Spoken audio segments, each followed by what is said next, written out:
Assalamualaikum warahmatullahi wabarakatuh. Selamat siang semuanya. Perkenalkan, kami dari Diklat Golongan 2, Kementerian Sosial tahun 2021, Angkatan 2, Kelompok 2. Kami akan berdiskusi mengenai anti korupsi dan akuntabilitas dengan mengambil studi kasus pada laman YouTube berjudul Dugaan Korupsi Dana Bansos di Desa Sawaran, Kulon Lumajang. Sebelumnya, marilah kita melihat cuplikan video sebagai berikut.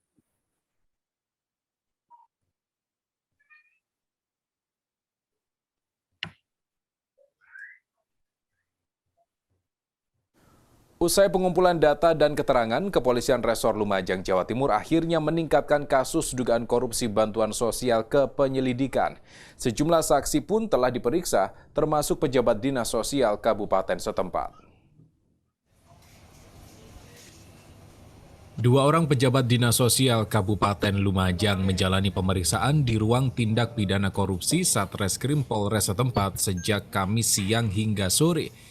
Keduanya diperiksa terkait keterangan perubahan data jumlah penerima bansos baik PKH dan BPNT tahun 2020 hingga 2021 di Desa Sawaran Kulon, Kecamatan Kedung Jajang. Selain dimintai keterangan, mereka juga diminta menyerahkan sejumlah dokumen terkait dengan bansos. Yang diajukan ya hanya data-data itu kita lama karena kita harus tanda tangan bukti penyerahan, tanda tangan plus paraf di semua lembaga. Aja intinya. Pertanyaannya seputar apa aja Bu? Nggak boleh tahu. Pertanyaannya ya perubahan. Kenapa datanya berubah? Misalkan Januari berapa, Februari berapa kayak gitu. Seperti yang sudah dijelaskan berkali-kali itu karena ada perbaikan data. Selain memeriksa pejabat bansos, penyidik juga mendalami dokumen dan keterangan saksi soal pemotongan bansos sehingga dapat ditemukan jumlah kerugian.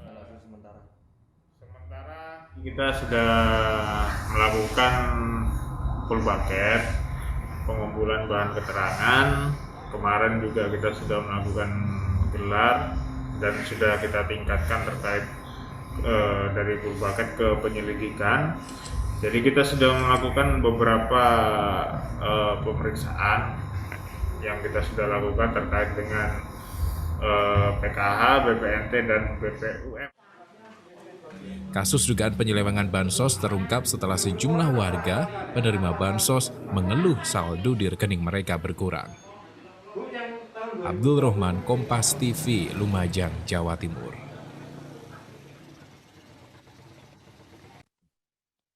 Baik, demikianlah cuplikan video tentang berita korupsi dana bansos di Dinas Sosial Kabupaten Lumajang. Selanjutnya, kelompok kami akan memberikan pendapat terhadap isi berita tersebut. Pendapat yang pertama akan disampaikan oleh Mbak Tri. Kepada Mbak Tri, kami persilakan. Sebelum saya masuk ke permasalahan di video tersebut, mungkin saya akan menjelaskan sedikit mengenai korupsi.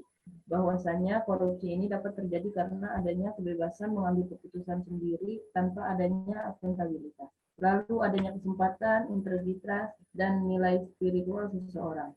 Nah, untuk selanjutnya bagaimana kita selayaknya menjauhi atau menghindari korupsi ini. Ada 9 nilai korupsi yang bisa kita terapkan. 1. Jujur, 2. Peduli, 3. Mandiri, 4. Disiplin, 5. Tanggung jawab, 6. Kerja keras, 7. Sederhana, 8. Berani, dan 9. Adil. Setelah menyaksikan video tersebut, bahwasanya kasus dugaan korupsi bantuan sosial telah mencapai tahap penyelidikan. Dan 2 orang pejabat dinas sosial Kabupaten Lumajang telah menjalani pemeriksaan di Satreskrim Polres tempat. Salah satunya Kabid Penanganan dan Pemberdayaan Bidang Sosial di Dinsos Lumajang. Sekiranya kasus ini menyeret 2 orang PNS, bisa dipastikan institusi dalam hal ini Dinsos Lumajang akan tercoreng namanya dan masyarakat akan semakin menderita pandemi COVID-19 ini. Sungguh sangat disayangkan seorang PNS yang sejatinya abdi negara dan abdi masyarakat melakukan tindak korupsi dana bansos ini. Sekian, terima kasih. Terima kasih, Mbak Tri. Pendapat selanjutnya akan disampaikan oleh Mas Afif. Kepada Mas Afif, kami persilakan. Terima kasih, Mas Sulaiman, atas kesempatan yang diberikan. Izin menyampaikan pendapat saya terkait kasus yang terjadi di Dinsos Kabupaten Lumajang, di mana pejabat yang diberi kepercayaan yang mulia, yang malah mereka tidak menggunakan kesempatan itu dengan baik, tidak amanah dengan melakukan perubahan data jumlah penerima bansos. Tentunya hal tersebut sangat disayangkan dan sangat miris karena hal yang dilakukan itu tidak mencerminkan sama sekali dan tidak sesuai dengan nilai dasar PNS, yaitu akuntabilitas dan anti korupsi. Di mana sebagai seorang PNS yang seharusnya mengayomi dan melayani masyarakat, bukannya malah mengutamakan kepentingan pribadi. Terkait hal yang dilakukan, selain mencoreng nama baik instansi tempat mereka bekerja, hal tersebut juga menyengsarakan rakyat yang di mana di masa pandemi ini mereka sangat membutuhkan bantuan tersebut. Demikian pendapat yang dapat saya sampaikan. Terima kasih, saya kembalikan kepada Mas Sulaiman. Baik, terima kasih Mas Afif. Pendapat selanjutnya akan disampaikan oleh Mas Dimas. Kepada Mas Dimas, kami persilakan. Ya, terima kasih Mas Sulaiman. Mohon izin untuk menyampaikan pendapat saya terkait dengan berita korupsi Bansos Lumajang di lingkungan Dinas Sosial Lumajang. Ini tentu sangat mengecewakan kita bahwa pejabat publik yang seharusnya memegang amanah dalam proses penyaluran dan perbaikan data bansos ini justru malah menjadi oknum yang melakukan permainan data di sini untuk kepentingan pribadinya masing-masing. Jelas ini penyebabnya dikarenakan karena kontrol dari pusat yang kurang dan juga tidak adanya sistem yang melakukan pengecekan secara rutin terhadap perbaikan data ini, sehingga ini dimanfaatkan oleh oknum-oknum yang tidak bertanggung jawab untuk melakukan permainan data yang sehingga dana yang harusnya turun secara utuh kepada masyarakat yang membutuhkan menjadi tidak utuh. Ditambah lagi ternyata ada oknum lagi di bawahnya, yaitu ada kasus dari pendamping PKH pun ternyata melakukan pemotongan juga, yang ini menyebabkan masyarakat menjadi semakin tidak merasakan manfaatnya dari bantuan PKH tersebut. Demikian pendapat saya terhadap berita tersebut. Saya kembalikan kepada Mas Sulaiman. Baik, terima kasih Mas Dimas. Pendapat saya pribadi terhadap korupsi bansos di lingkungan Dinas Sosial Kabupaten Lumajang menurut saya adalah penyalahgunaan wewenang dan sudah selayaknya diserahkan sepenuhnya ke aparat hukum dan perlu dikecam karena merugikan hampir sebagian elemen bangsa. Adapun dampak yang meliputi korupsi dana bansos tersebut saya jabarkan menjadi 3 bagian. Yang pertama, dampak terhadap instansi itu sendiri. Yang kedua, dampak terhadap negara, dan yang ketiga adalah dampak kepada masyarakat. Di mana dampak terhadap instansi itu sendiri adalah mengurangi rasa kepercayaan publik terhadap instansi tersebut. Kemudian kerugian terhadap negara, yaitu menyebabkan kerugian anggaran negara yang ditaksir mencapai angka ratusan juta rupiah. Sedangkan untuk masyarakat yang terdampak atau penerima bantuan, yaitu kerugian berupa tersendatnya proses pencairan itu sendiri. Belum lagi, kasus korupsi bantuan sosial ini dilakukan di saat masa pandemi COVID-19, di mana pada masa ini adalah masa seluruh masyarakat dari semua lapisan mengalami kesusahan yang sangat riskan.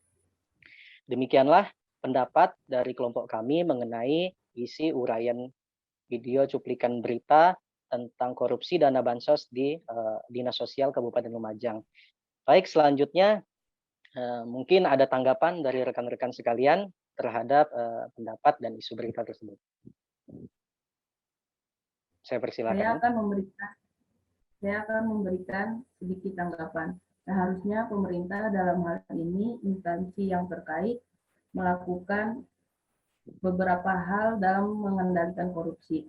Langkah yang bisa dilakukan adalah peningkatan peran pengawasan internal, post-employ, integrity checking, mengungkapkan isu integritas, pengendalian gratifikasi, pelaporan harta kekayaan, analisis risiko terhadap integritas, revitalisasi kode etik dan pedoman perilaku, seleksi dan keteladanan pemimpinan puncak serta evaluasi eksternal integritas. Terima kasih. Baik, terima kasih tanggapannya pada Pak Tri. Mungkin kira-kira ada tanggapan lain dari rekan-rekan? Ya, izin Mas Sulaiman ingin menambahkan, silakan, Mas Dimas. ingin menambahkan juga, saya juga setuju dengan dengan pendapatnya dari Mbak Tri Handayani terkait dengan pengawasan terhadap instansi-instansi dalam proses penyaluran bansos ini. Kementerian Sosial ini dalam proses penyaluran bansos memang bermitra dengan dinas sosial terkait. Jadi dari segi susunannya memang bukan bawahan dari kementerian, tapi bukan bawahan dari Kementerian Sosial, tapi memang mitra kerja dari Kementerian Sosial untuk proses penyaluran dan juga perbaikan data. Dan di sini memang harus ada kerjasama yang sinergis antara Kementerian Sosial dan juga Kementerian Dalam Negeri yang di mana memang membawahi langsung dinas sosial untuk proses tadi pengawasan terhadap pejabat-pejabat dalam proses penyaluran dan perbaikan data bansos ini. Itu sekian pendapat dari saya, Mas Afif. Mas Sulaiman, saya kembalikan kepada Mas Sulaiman. Baik, terima kasih Mas Dimas. Mungkin ada tanggapan lain? Kalau tidak ada, mungkin ya silakan Mas Afif. Ya, saya hanya melengkapi saja terkait yang sudah ditanggapi oleh Mbak Tri dan Mas Dimas. Ya, memang baiknya walaupun dinas sosial bukan secara substansi bukan bawahan langsung dari Kemensos, cuma mungkin lebih baik ada pengawasan yang lebih ketat terkait update data dan update untuk bantuan yang akan disalurkan. Jadi bisa berupa monitoring dan evaluasi setiap mereka akan menyalurkan bantuan. Dan bisa juga dibuat laporan secara tertulis agar semua data yang tersalurkan itu dapat direcord dengan baik. Cukup sekian. Baik, terima kasih Mas. Ya, terima kasih Mas Afif.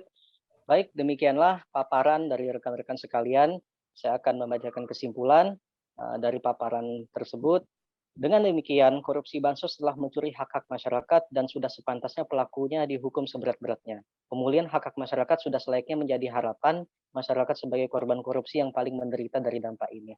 Setidaknya dari segala uraian tersebut, kami tarik kesimpulan ada 5 faktor yang harus diperbaiki. Faktor pertama yaitu berupa data penerima bantuan itu sendiri. Kemudian yang kedua, bentuk bantuannya. Dan yang ketiga, metode pengadaan. Keempat adalah distribusi bantuan tersebut. Serta kelima, bagaimana pengawasan saat proses bansos dilaksanakan. Demikian kesimpulan dari segala uraian dan paparan dari video, pendapat, hingga tanggapan kelompok kami. Sekian diskusi kita kali ini. Kami dari kelompok 2, angkatan 2, di Klatsar golongan 2, Kementerian Sosial tahun 2021. Mohon maaf apabila ada kesalahan dan kekurangan. Terima kasih. Wassalamualaikum warahmatullahi wabarakatuh. Selamat siang.